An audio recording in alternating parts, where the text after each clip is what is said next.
السلام علیکم ورحمۃ اللہ وبرکاتہ۔ الحمد للہ رب العالمین، والصلاة والسلام علی سید المرسلین وعلی آلہ واصحابہ اجمعین، اما بعد۔ اعوذ باللہ من الشیطان الرجیم، بسم اللہ الرحمن الرحیم۔ قالوا لم نكن من المصلين ولم نكن نطعم المسكين وكنا نخوض مع الخائضين۔ صدق اللہ العظیم۔ میرے محترم بزرگوں اور دوستوں، اللہ کا لاکھ لاکھ شکر اور احسان ہوا کہ اللہ نے ہم سب کو جمعہ کی نماز جماعت کے ساتھ اور کچھ دیر قرآن و حدیث کی بات سننے کا موقع عنایت فرمایا۔ اللہ کا لاکھ لاکھ شکر ہے اور احسان ہے۔ اللہ کے نبی صلی اللہ علیہ وسلم کی ایک حدیث ہے جس کا میں صبح مطالعہ کر رہا تھا کہ جمعہ کے دن جب کوئی شخص اللہ کے نبی صلی اللہ علیہ وسلم پر درود بھیجتا ہے تو فرشتے اللہ کے نبی صلی اللہ علیہ وسلم کے پاس جا کے پہنچاتا ہے اور کہتا ہے کہ فلاں بن فلاں جو ہے آپ کے نام پر آپ پر درود بھیجا ہے۔ تو بہت خوش نصیبی کی بات ہے کہ جو لوگ جمعہ کے دن اللہ کے نبی پر درود بھیجتے ہیں، بلکہ ہمارا نام اور ہمارے باپ کا نام پورے زندگی کے فلاں بن فلاں فلاں بن کر کے جو ہے ہماری جو ہے درود شریف وہاں اللہ کے نبی صلی اللہ علیہ وسلم کے پاس پہنچائی جاتی ہے۔ تو جمعہ کے دن جتنی ہو سکے کثرت سے اللہ کے نبی پر درود کیا ہے بھیجتے رہیں۔ اور درود ایک تو نماز میں ہم لوگ جو اتحیات میں آخر میں جو پڑھتے ہیں وہ بھی ہے، اور ایک مختصر بھی ہے صلی اللہ علیہ وسلم، یہ بھی ایک درود شریف ہے۔ تو اپنی بات شروع کرنے سے پہلے ہم سب لوگ جو ہے ایک مرتبہ اللہ کے نبی صلی اللہ علیہ وسلم کا درود بھیج دیں۔ اللہم صلی علی محمد وعلی آل محمد کما صلیت علی ابراہیم وعلی آل ابراہیم انک حمید مجید۔ اللہم بارک علی محمد وعلی آل محمد کما بارکت علی ابراہیم وعلی آل ابراہیم انک حمید مجید۔ میرے محترم بزرگوں اور دوستوں، پچھلی جمعہ بات چل رہی تھی کہ جو جنتی لوگ ہوں گے وہ جنت کے اندر ہوں گے تو وہ جہنمی لوگوں سے پوچھے گا کہ ما سلککم فی سقر، کہ تمہیں کس چیز نے جہنم میں ڈال دیا ہے۔ تو ان جہنمیوں کا جواب تھا کہ قالوا لم نک من المصلین، کہ ہم دنیا کے اندر نماز ادا کرنے والوں میں سے نہیں تھے۔ تو یہ نماز کا ادا کرنا، یہ عبادت، یہ اللہ کا حق ہے۔ یہ کس کا حق ہے؟ اللہ کا حق ہے۔ اور آج میں جو آپ کے سامنے جس ٹاپک پر بات کروں گا، بابو بیٹھو سکون سے بیٹھو، کہاں بھاگ بھوک کر رہے ہیں؟ مرغی کھاؤ گے تو یہی ہوگا، دکان والا مرغی کھائیں گے سفید سفید تو یہی ہوگا، چین سے بیٹھے رہیں، اس لیے وہ بھی مرغی جو چین سے لیے نہیں کرتی۔ تو جو چیز ہم کھائیں گے نا اس کی صفات ہمارے اندر پیدا ہو۔ صحیح سے بیٹھے رہو بابو، سکون سے سنو۔ تو آج جو میں جس ٹاپک پر بات کروں گا وہ ہے حقوق العباد، بندوں کا حق۔ کیا ہے؟ بندوں کا حق۔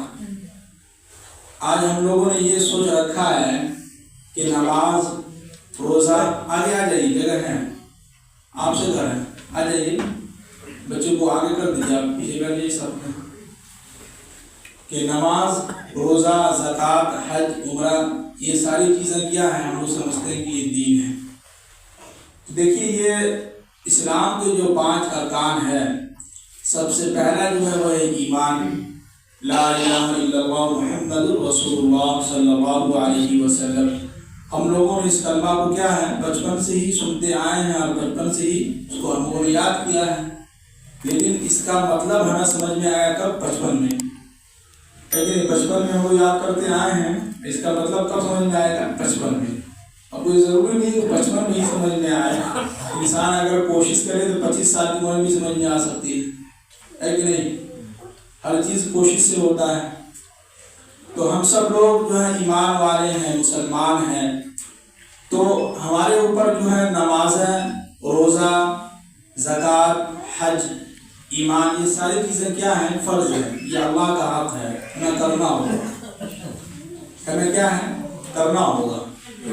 لیکن سب سے اہم، سب سے زیادہ خطرناک جو ٹاپک ہے، جو سب سے زیادہ خطرناک جو عبادات ہے، وہ ہے بندوں کا حق. آج ہم نماز تو ادا کر رہے ہیں، ماشاءاللہ، سر پہ ٹوپی ہے، چہرے پہ داڑھی ہے، ماشاءاللہ، نمازی کہلاتے ہیں، صوفی کہلاتے ہیں، ہے کہ نہیں؟ عالم دین کہلاتے ہیں، مفتی کہلاتے ہیں، حاجی کہلاتے ہیں.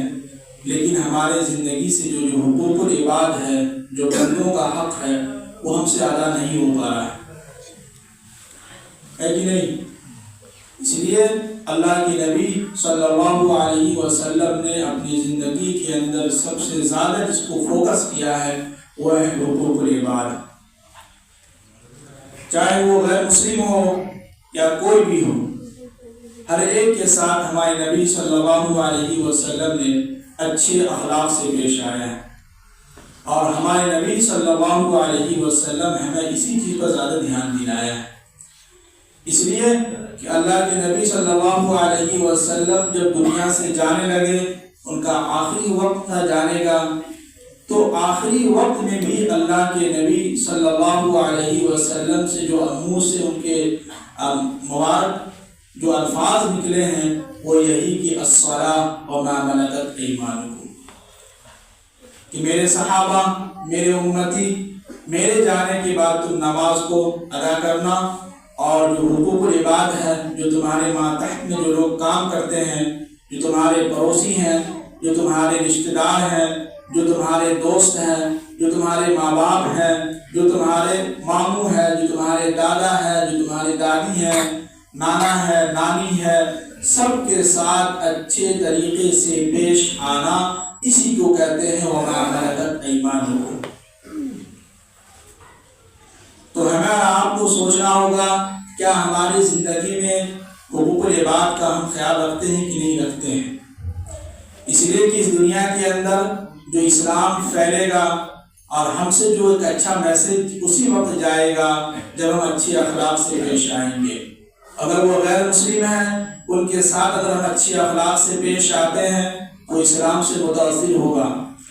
اگر ہم سفر کر رہے ہیں اور ہمارے بازو میں غیر مسلم بیٹھا ہوا ہے، ان کے ساتھ اچھے سے پیش آئیں گے تو اسلام سے متاثر ہوگا. کیا ہوگا؟ اسلام سے متاثر ہوگا. علماء کرام ایک واقعہ لکھتے ہیں کتابوں کے اندر کہ ایک مرتبہ سعودی عرب کا ایک شخص جو ہے جہاز سے سفر کر رہا تھا سعودی سے امریکہ. تو ان کے بازو میں ایک غیر مذاہب شخص کا جو ہے یعنی سیٹ فکس تھی، ان کے بازو میں ایک غیر مذاہب انگریز جس کو کہتے ہیں، ان کے بازو میں بیٹھا ہوا تھا. اور یہ سعودی عرب کے عالم دین تھے، ان کے سر پر جو ہے ٹوپی تھی، چہرے پر داڑھی تھی، جبہ پہنے ہوا تھا. تو ان کے بازو میں جو بیٹھا ہوا تھا وہ انگریز شخص جو ہے بہت گھور کے اور غصے والے انداز میں ایک عالم دین کو دیکھ رہا تھا. اس لیے کہ اس زمانے میں ایک کوئی حادثہ ہوا تھا جس میں مسلمانوں کا نام آیا تھا کہ مسلمان دہشت گرد ہے. وہ حادثہ کا نام ہمیں یاد نہیں آ رہا، میں ذہن سے نکل چکا ہے، حدیث میں نے مطالعہ کیا ہے.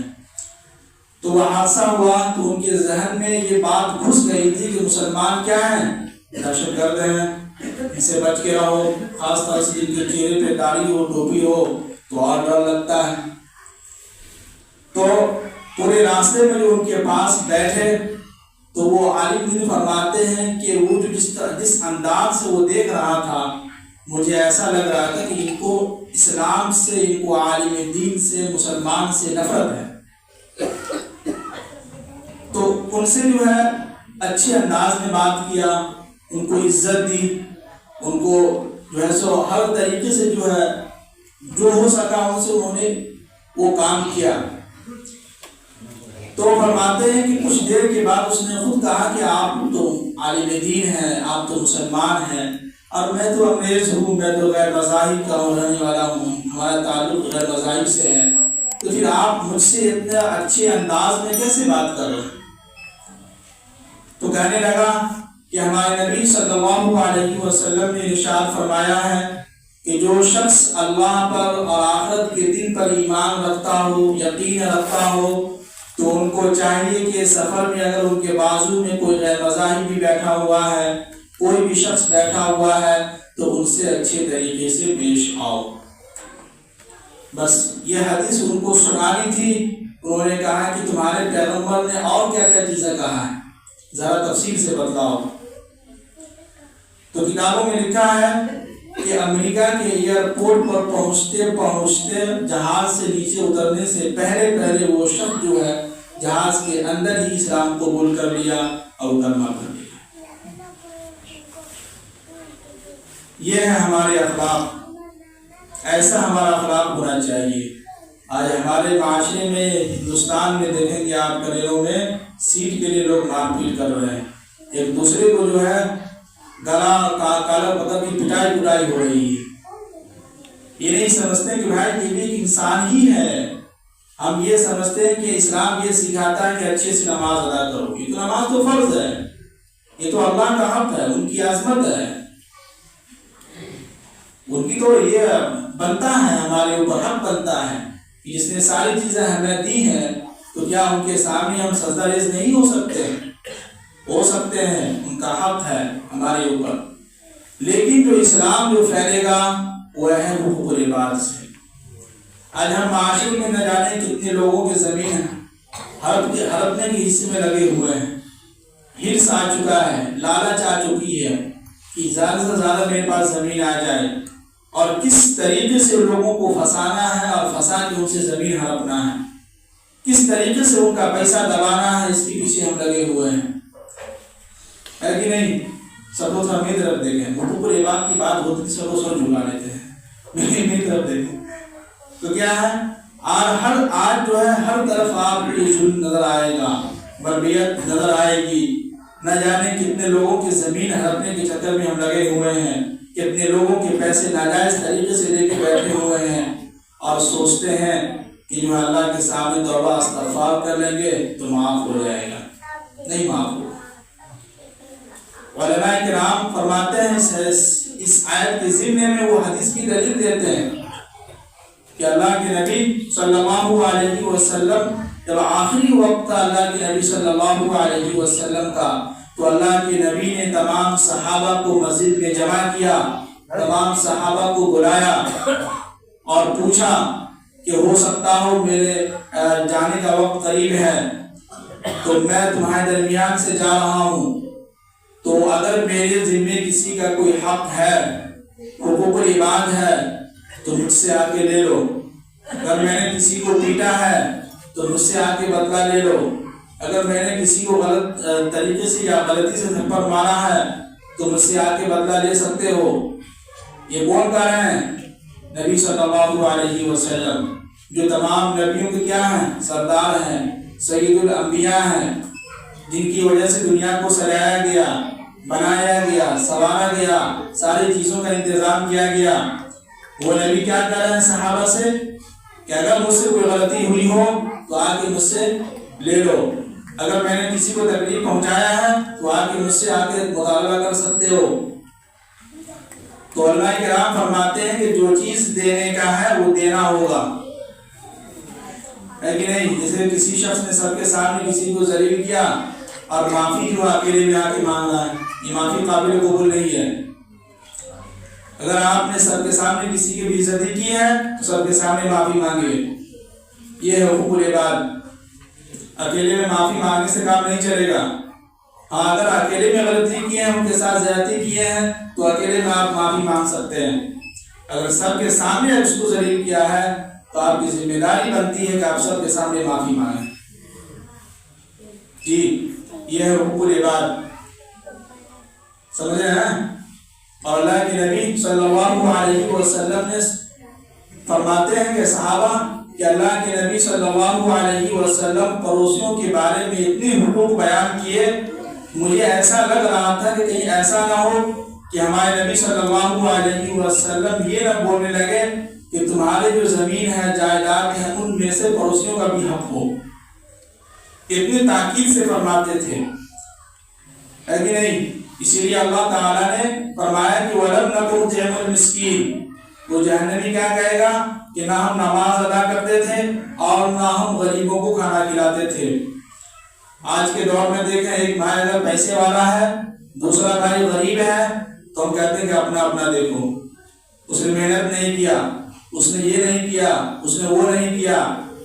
تو میرے بھائی، اللہ نے آپ کو اس لیے دولت دیا ہے کہ آپ اپنے چھوٹے بھائی کا خیال رکھیں. اللہ کے نبی صلی اللہ علیہ وسلم کی حدیث ہے کہ اگر کوئی شخص یہ چاہتا ہو کہ دنیا کے اندر اس کی رزق میں وسعت ہو، برکت ہو، فائدہ ہو، تو اس کو چاہیے کہ وہ صلہ رحمی کرے اور اپنے رشتہ داروں کے ساتھ رشتہ داروں میں جو ہے صدقہ کرے. تو اللہ کے نبی صلی اللہ علیہ وسلم نے سب سے پہلے اپنے رشتہ داروں میں صدقہ کرنے کا جو ہے حکم دیا ہے اور اس کی فضیلت بیان کیا گیا ہے. تو ہر آدمی اپنے اپنے اعتبار سے سوچیں. ہر ایک انسان آج کے دور میں اتنا پریشان حال ہے. وہ کہتے ہیں کہ آج کے دور میں پیسے کی اتنی ہرس آ چکی ہے اور پیسے کی ادھم مچا ہوا ہے، جس کی وجہ سے ہمارے دلوں پر نصیحت کی باتیں اور قرآن کی باتیں ہمارے دلوں پر اثر نہیں ہو رہا ہے. دنیا کی محبت ہمارے دلوں کے اندر آ گئی ہے، پیسے کی محبت آ گئی ہے ہمارے دلوں کے اندر، اور سب سے زیادہ خطرناک جو محبت ہے وہ زمین کی محبت ہے. کہ ایک بتر زمین جو ہے کسی سے جو ہے زیادہ لینے کی اس میں خواہش میں رہتا ہے، جتنا زیادہ ہو سکے ہمارے پاس کیا آ جائے، زمین آ جائے. حالانکہ صحابہ کرام کے واقعات آپ پڑھیں گے، حضرت ابو ہریرہ رضی اللہ تعالیٰ عنہ کے واقعات کو آپ سنیں. حیات الصحابہ میں بھوک کا عالم یہ تھا کہ کئی دنوں کھانا نہیں ملتا تھا، لیکن ان کو فکر اس بات کی ہوتی تھی کہ ہمارا آخرت میں کیا بنے گا. کیا ہے ہمارا آخرت میں کیا بنے گا. آج دیکھیں ماں باپ اس طرح سے اکیلے پھر رہے ہیں، اولاد کے ہونے کے باوجود بھی ماں باپ جو ہے نہ جانے کس طریقے سے اپنے گھر کا خرچہ پورا کر رہا ہے، وہ اللہ ہی کو جانے. بھائی آپ کو ماں باپ نے پال پوس کر 25 سال کی عمر کو کر دیا اور آپ ذرا سے بھی کمانے لگے تو آپ کے اندر گھمنڈ آ گیا، آپ کے اندر تکبر آ گیا. ذرا سوچیں، جن کے پاس ماں باپ نہیں ہے ان سے پوچھیں کہ ماں باپ کی کیا اہمیت ہے. آپ تو بہت خوش نصیب ہیں کہ اللہ نے آپ کی زندگی کے اندر آپ کے ماں باپ کو زندہ رکھا ہے. ایسے ایسے ماں باپ ہیں، ایسے ایسے باپ ہیں کہ اولاد ہے 4-5 لیکن ایک بھی اولاد پیسے دینے کو تیار نہیں. یہی وجہ ہے کہ یہ اولاد جو ہے ہمیشہ دنیا کے اندر بھی اور آخرت میں بھی ناکام رہتا ہے. دنیا کے اندر تو در کی ٹھوکریں کھاتا ہے، یہاں جاتا ہے کمانے کے لیے، وہاں جاتا ہے کمانے کے لیے، یہاں کماتا ہے، وہ وہاں کماتا ہے، جتنا بھی پیسہ کماتا ہے پھر بھی کہتا ہے کہ کم کما رہے ہیں، گھر کا خرچہ ہی پورا نہیں ہو پا رہا ہے. وہ اس لیے نہیں ہو پا رہا ہے کہ آپ اپنے ماں باپ کی دعاؤں سے محروم ہو گئے، آپ نے اپنے ماں باپ کی خدمت نہیں کی. اللہ نے آپ کو ایک موقع دیا تھا، ایک چانس دیا تھا کہ آپ ماں باپ کی خدمت کر کے جنت کما سکتے تھے، لیکن آپ نے جنت نہیں کمایا. آپ نے جنت کو ٹھوکر مار کے جو بھگا دیا، اپنے پاؤں سے ٹھوکر مار کے بھگا دیا. یہ کیسی بدنصیبی، یہ تو بدنصیبی ہے ہی. تو میرے محترم بزرگوں دوستو، دنیا کے اندر حقوق العباد کا بہت خیال کرنا ہوتا ہے. اللہ کے نبی صلی اللہ علیہ وسلم کی حدیث ہے، صحابہ سے پوچھا اللہ کے نبی صلی اللہ علیہ وسلم سے کہ میرے صحابہ یہ بتلاؤ کہ مفلس شخص کون ہے. کیا ہے مفلس شخص کون ہے؟ تو صحابہ نے اپنے اپنے انداز سے کہا کہ مفلس وہ شخص ہے جو غریب ہو.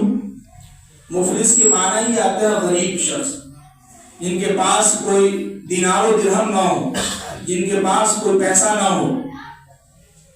تو اللہ کے نبی صلی اللہ علیہ وسلم نے ارشاد فرمایا کہ مفلس شخص وہ ہے جو کل قیامت کے دن آخرت کے میدان میں بہت ساری نیکی لے کر کے آئے گا. ایسی نیکی جس کو حدیث کے اندر فرمایا کہ ایک پہاڑ کے برابر بالکل جو ہے نیکی لے کر کے آئے گا.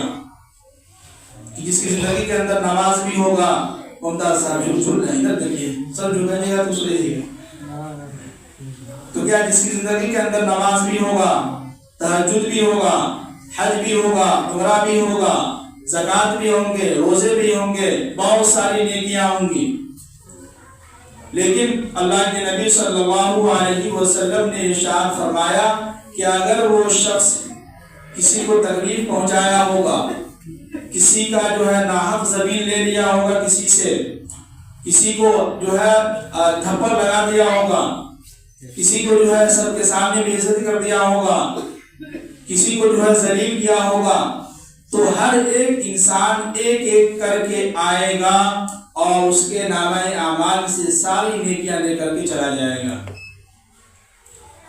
اور اگر جس شخص کو تکلیف پہنچایا تھا اس کی تعداد اگر زیادہ ہو گئی اور ان کے نامہ اعمال میں نیکی ختم ہو چکا ہے، تو جس شخص کو تکلیف پہنچایا تھا ان کی سارے گناہ جو ہے ان کے کھاتے میں آ جائے گا۔ کیا ہوگا؟ جن کو انہوں نے تکلیف پہنچایا تھا ان کے سارے گناہ جو ہے ان کے کھاتے میں آئے گا، یہ نمازی شخص کے کھاتے میں آئے گا۔ تو اللہ کے نبی نے فرمایا کہ اس کے نامہ اعمال سے جتنی بھی نیکیاں تھی سب ختم ہو گئی، اب ایسا ہوگا کہ ان کے اوپر ایک پہاڑ کی جیسا سارا گناہ ان کے اوپر لاد دیا جائے۔ اب ظاہر سی بات ہے کہ جس کے نامہ اعمال میں گناہ ہی بھرا ہوا ہو تو ان کا ٹھکانہ کہاں ہے؟ جہنم ہے۔ تو اللہ تعالیٰ حکم دیں گے کہ ان کو جہنم کے اندر جھونک دو۔ سمجھ رہے ہیں؟ مفلس ایسے شخص کو کہتے ہیں۔ تو ہم ذرا سوچیں، غور و فکر کریں کہ ہمارا معاشرے کے اندر کیسا رویہ ہے، ہم اپنے ماتحتوں کے ساتھ کس طریقے سے بات کرتے ہیں، ہے کہ نہیں؟ اس لیے کہ اس دنیا کے اندر ہر ایک انسان اور ہر ایک انسان کی قسمت، ہر ایک انسان کے پاؤں کے ہاتھ کی انگلیاں برابر نہیں ہوتی ہیں، سب کی قسمت الگ الگ ہیں۔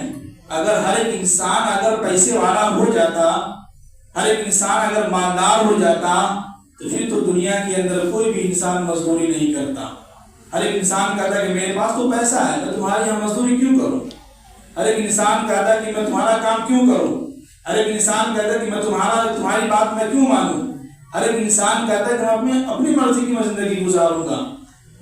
لیکن اللہ نے یہ سارا نظام چلایا ہے، کسی کو زیادہ امیر بنایا ہے، کسی کو میڈیم کلاس میں رکھا ہے، کسی کو غریب بنایا ہے، کسی کو سب سے زیادہ غریب بنایا ہے۔ وہ اس لیے بنایا ہے کہ تاکہ مالداروں کا پیسہ جو ہے ان لوگوں پر خرچ ہو، ہے کہ نہیں؟ پیسہ کہاں خرچ ہو؟ ان مالداروں پر، غریبوں پر خرچ ہو۔ صحیح بخاری کی حدیث ہے کہ اللہ کے نبی صلی اللہ علیہ وسلم کل قیامت کے دن تمام لوگوں سے پوچھیں گے، بتلاؤ کہ جب میں بھوکا تھا تم نے مجھے کھانا نہیں کھلایا تھا، میں ننگا تھا تم نے مجھے کپڑا نہیں پہنایا تھا، میں پیاسا تھا تم نے مجھے پانی نہیں پلایا تھا۔ تو لوگ کہیں گے کہ اللہ آپ تو کھانے پینے سونے ہر چیز سے آپ پاک ہیں، آپ تو اللہ ہیں، آپ کو ان سب چیزوں کی کوئی ضرورت نہیں تھی۔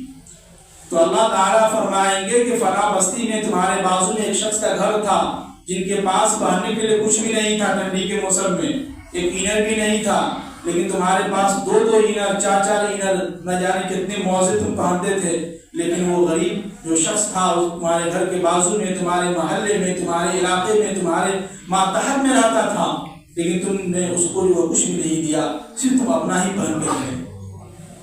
تم اگر ان کو پہناتے، تم اگر ان کو جو ہے لباس اگر ان کو پہناتے تو گویا تم نے مجھے پہنایا۔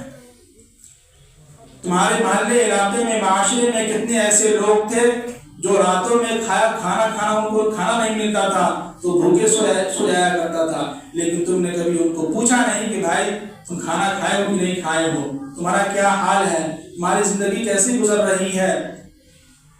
تو اگر تم ان کو کھانا کھلاتے تو گویا تم مجھے کھانا کھلا رہے۔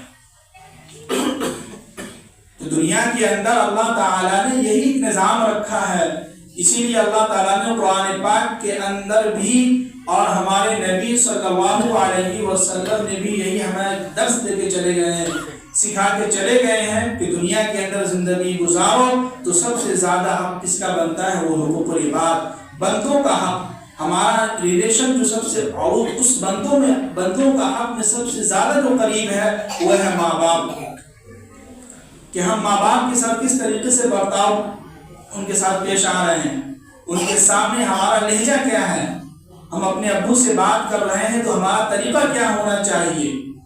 آج وہ ساری چیزیں کیا ہو گئی ہیں، ختم ہو گئی ہیں، اور وہ اس لیے ختم ہو گئی ہے کہ ہم نے اپنے بچوں کو 10-12 سال کا ہو گیا تو ان کو اینڈرائڈ فون ہم نے دے دیا، اور اس اینڈرائڈ فون کی وجہ سے یہ تباہی مچی ہوئی ہے۔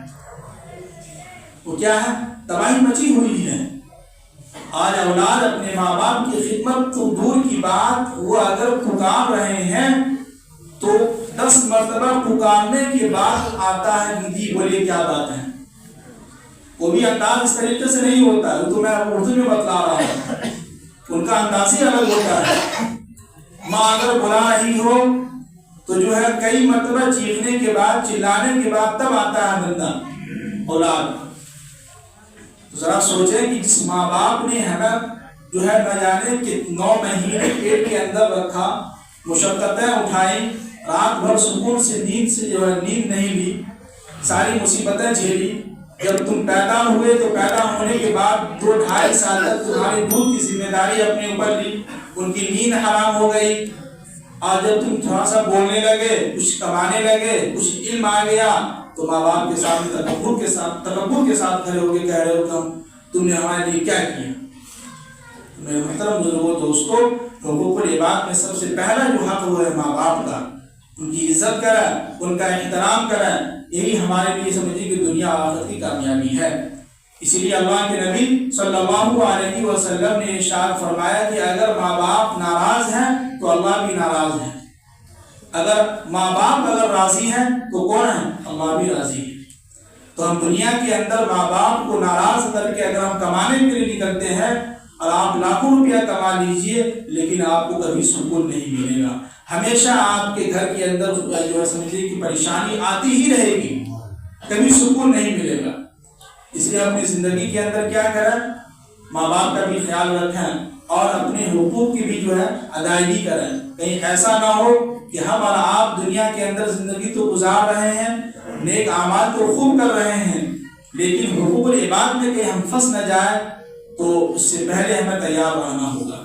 کیا ہے، اللہ کے نبی صلی اللہ علیہ وسلم کی حدیث ہے کہ 2 مومن کی مثال اللہ کے نبی نے بیان کی ہے کہ ایک مومن شخص وہ ہے جو لوگوں سے ملتا جلتا ہو، کیا ہے، لوگوں سے ملتا جلتا ہو، ان سے اچھے طریقے سے پیش آتا ہو، ان سے اچھے طریقے سے بات کرتا ہو، اور ان کے طرف سے کوئی اگر تکلیف پہنچے تو یہ مومن شخص اگر اس کو برداشت کرتا ہے، اس پر صبر کرتا ہے۔ اور ایک دوسرا مومن وہ شخص ہے جو مومن تو ہے لیکن اپنے آپ کو ہمیشہ اکیلے رکھتا ہو، نہ لوگوں سے ملتا جلتا ہے، نہ کسی سے بات کرتا ہے، کچھ نہیں کرتا، اکیلا اپنا رہتا ہے، کمرے کے اندر بند ہے، اور اگر کبھی اس کو کوئی تکلیف پہنچتی ہے لوگوں کی طرف سے تو وہ فوراً جو ہے غصہ کرنے لگتا ہے، ماں بہن کی گالی دینے لگتا ہے، فوراً جو ہے آستین اوپر کرنے لگتا ہے۔ تو یہ شخص جو ہے، یہ جو ابھی اس کی بیان کیے ہیں، تو وہ مومن اللہ کے نزدیک سب سے زیادہ پسندیدہ ہے اس مومن سے۔ کیوں؟ اس لیے کہ معاشرے کے اندر آپ جو چاہ رہے ہیں وہ نہیں ہوگا۔ کیا یہ دنیا ہے، یہ جنت نہیں ہے، یہاں آپ کو منفی رویے سننے کو ملیں گے، یہاں منفی سوچ آپ کو سننے کو ملے گا، لیکن اس کے باوجود بھی سب کے ساتھ اچھی طریقے سے پیش آنا یہ اچھی تربیت کی علامت ہے۔ کوئی اگر آپ کے ساتھ بدتمیزی کر رہا ہے اور آپ خاموش ہیں، آپ کا جواب نہیں دے رہے ہیں، تو آج کے دور میں خاص طور سے گاؤں دیہات کے لوگ کہتے ہیں ڈر گئے، ڈرپوک ہے، کمزرف لوگ ہیں۔ نہیں بھائی، اس بات کی علامت ہے کہ اس کی تربیت ان کے ماں باپ نے اچھے طریقے سے کی ہے، تو تربیت کا اثر ہوتا ہے، ان کی تربیت اچھی ہے جس کی وجہ سے آپ کی بات کا جواب نہیں دے رہا ہے، آپ کی بے عزتی کو سہ رہا ہے، برداشت کر رہا ہے۔ اس کے مطلب نہیں کہ ڈر گیا، نہیں، یہ ہے کہ اس کے باوجود بھی اگر وہ انسان صبر کرتا ہے اور صبر کے ساتھ آپ سے اچھے طریقے سے پیش آتا ہے تو اس بات کی علامت ہے کہ اس کی تربیت اچھی طریقے سے ہوئی۔ اور ہمارے نبی صلی اللہ علیہ وسلم نے بھی ہمیں یہی حکم دیا ہے، اور قرآن بھی ہمیں یہی حکم دیتا ہے کہ جہاں تک ہو سکے کوشش یہ کرو کہ سامنے والے سے اگر کوئی تکلیف پہنچے تو کوشش یہ کرو کہ اس وقت کیا ہے، صبر کرو اور خاموش ہو جاؤ۔ اس لیے کہ اگر لوہا گرم ہو اور لوہا گرم ہو اور اس پر اگر ہم ہاتھ رکھیں تو یہ ہو نہیں سکتا کہ ہمارا ہاتھ نہ جلے، جلے گا کہ نہیں جلے گا؟ تو اسی طرح اگر سامنے والا اگر گرم ہے تو ایسے وقت میں آپ کی ذمہ داری بنتی ہے، آپ کا اخلاقی فریضہ بنتا ہے کہ آپ خاموش ہو جائیں۔ اگر آپ بولیں گے تو یہ کیا ہوگا، پھر تو جو ہے معاملہ بہت زیادہ آگے جا سکتا ہے۔ اسی لیے ہمارے نبی صلی اللہ علیہ وسلم نے فرمایا کسی کی طرف سے کوئی تکلیف پہنچے تو اس وقت خاموش ہو جاؤ، خاموشی سے سن لو، سہ لو، برداشت کر لو، پھر بعد میں جب وہ ٹھنڈا ہو جائیں گے نا پھر وہ خود آپ سے آگے بات کرے گا اچھے طریقے سے۔ یہ دشمنوں کو دوست بنانے کا یہی طریقہ ہے۔ کیا ہے؟ دشمنوں کا اگر دل جیتنا ہے تو یہی طریقہ ہے کہ آپ ان کی باتوں کو سہیں، برداشت کریں، اور آپ ان کے باوجود بھی اس سے آپ اچھے طریقے سے بات کریں گے، اچھے انداز میں بات کریں گے، وہ آپ کا ایک نہ ایک دن آپ کا وہ فین بن سکتا ہے اور آپ کا وہ دوست بن سکتا ہے۔ جی، یہ ہمیں قرآن و حدیث کیا ہے، سبق دیتا ہے۔ تو لہذا آج کے بیان کا خلاصہ کلام یہی ہے کہ ہم دنیا کے اندر زندگی گزار رہے ہیں تو کوشش یہ کریں کہ ہماری ذات سے کسی کو تکلیف نہ پہنچے، ہم کسی کو غلط طریقے سے تکلیف نہ پہنچائیں، ہماری ذات سے کسی کو بھی کیا ہے کوئی تکلیف نہ پہنچے، ہم اچھے اخلاق سے پیش آئیں۔ ایک حدیث سنا کے بات ختم کرتے ہیں کہ اللہ کے نبی صلی اللہ علیہ وسلم نے ارشاد فرمایا کل قیامت کے دن جب نامہ اعمال کو وزن کیا جائے گا، ترازو پر تولا جائے گا، تو سب سے زیادہ بھاری، سب سے زیادہ جو نیکی بھاری ہوگی اللہ پر وہ ہے اچھے اخلاق۔ جی، کیا ہے؟ یہ اسلام کے جو ارکان ہیں نا 5، یہ ہمارے کھمبے ہیں، یہ کیا ایک ستون ہے، اور اس کا چھت معلوم کیا ہے، اچھے اخلاق ہے۔ یہ ہمارے نبی صلی اللہ علیہ وسلم نے ارشاد فرمایا۔ یہ اسلام کے جو 5 ارکان ہیں، یہ 5 کھمبے ہیں، ستون ہیں، اور اس کا چھت کیا ہے، اچھے اخلاق۔ اچھے اخلاق اگر ہوں گے تو ہماری زندگی میں خوشحالی آئے گی، ہر ایک شخص آپ سے محبت کرے گا۔ آپ اپنا کے دیکھیں، اپنی زبان پر مٹھاس تو لائیں، اپنی مزاج کے اندر نرمی تو پیدا کریں، پھر دیکھیں کتنے لوگ آپ کے فین ہوتے ہیں اور آپ سے محبت کرنے والے ہوتے ہیں۔ جی، اللہ تعالیٰ سے دعا ہے کہ اللہ تعالیٰ ہم سب لوگوں کو جو باتیں کہی گئی ہے اس پر ہم سب لوگوں کو عمل کرنے کی توفیق نصیب فرمائے۔